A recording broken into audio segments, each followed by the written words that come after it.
Las ciudades deben de ser para todas las personas. La accesibilidad absoluta de todas las dependencias de gobierno. Exentar el impuesto sobre la nómina para aquellas empresas que contraten a personas con alguna condición de vulnerabilidad, entre ellas personas con discapacidad. Hemos planteado la remuneración económica para las personas cuidadoras. ¿Cómo atenderá las necesidades de accesibilidad universal en el espacio público y el transporte?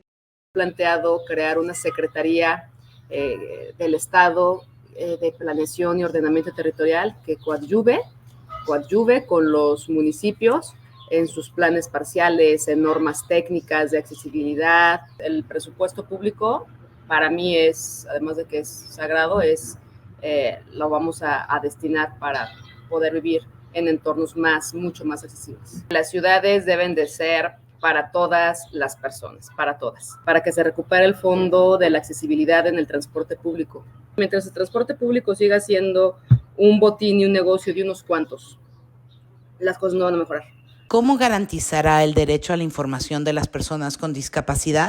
Digitalización en todos los trámites, o sea, un gobierno digital al 1000%, que existan en las dependencias públicas personas capacitadas, personas que sepan sobre el lenguaje de señas, bien capacitadas para la atención de todas y de todos. Accesibilidad absoluta de todas las dependencias de gobierno.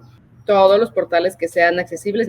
¿Qué estrategia implementará para incentivar la contratación de personas con discapacidad y su estabilidad laboral?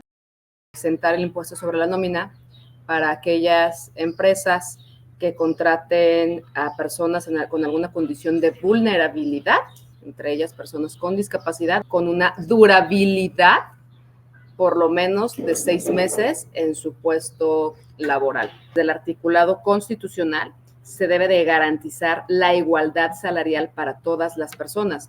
¿Cómo garantizar atención médica de calidad, accesible y sin discriminación? Tenemos que hacer primero un diagnóstico de las condiciones de accesibilidad, de las condiciones de infraestructura en el sector salud. Y ojo, muy bien el diagnóstico, pero hay que meterle billetitos. ¿Cómo garantizar el derecho a una educación inclusiva desde el nivel básico hasta el superior? Obligatoriedad por parte de las instituciones de educación privada a garantizar que existan en sus planteles personas con algún tipo de discapacidad, personas de la tercera edad y en alguna condición de vulnerabilidad. ¿Mantendrá el sistema estatal para la inclusión y desarrollo integral de las personas con discapacidad dependiente de la Secretaría de Gobierno? ¿Cómo lo fortalecerá? Tengo que revisar a profundidad la operación, que permanezca lo que ha sido exitoso, lo que ha sido bueno. Yo ahorita te diría que no me parece correcto, que debe de haber una institución con una visión transversal e integradora, pero que tenga autonomía. ¿Cuánto presupuesto se compromete a asignar al sistema estatal de cuidados?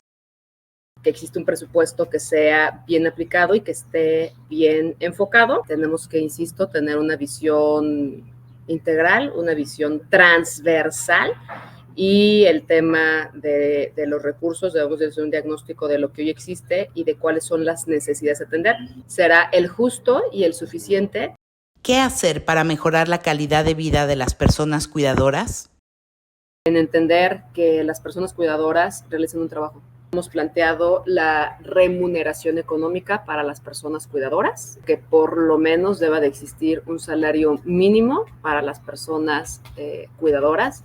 ¿Qué medidas tomará para garantizar una vida libre de violencia a las mujeres con discapacidad y las personas cuidadoras? Necesitamos sí o sí echar mano de las organizaciones ciudadanas que existen. Voy a crear un fondo para proyectos de coparticipación con las organizaciones de la sociedad civil de por lo menos 100 millones de pesos. Hay organizaciones que lo hacen mucho mejor que el gobierno y yo creo que hay que fortalecerlas. ¿Cómo va a garantizar el derecho a la cultura, la recreación, el deporte y el ocio para las personas con discapacidad? Tenemos que generar en las unidades que existen, en las unidades deportivas, que haya condiciones de seguridad y que exista un acondicionamiento para que todas las personas puedan hacer uso de ellas. Debe de existir también una responsabilidad por parte de la industria del entretenimiento para mejorar sus condiciones de accesibilidad. Atenta nota. Las posturas y términos expresados por las personas candidatas son de su responsabilidad. El informador y yo también creemos en un lenguaje incluyente que no discrimine ni refuerce estereotipos negativos sobre personas con discapacidad. Logos de Algarabía, Fundación Andrea, Comunidad Mexicana de Ipuacusique, Don Bosco sobre Ruedas, Familias y Retos Extraordinarios, Teje Soluciones, Tapatías con Discapacidad, Unidad de Inclusión de la UDG, UNIVA, URBI, yo también. Medio aliado, El Informador.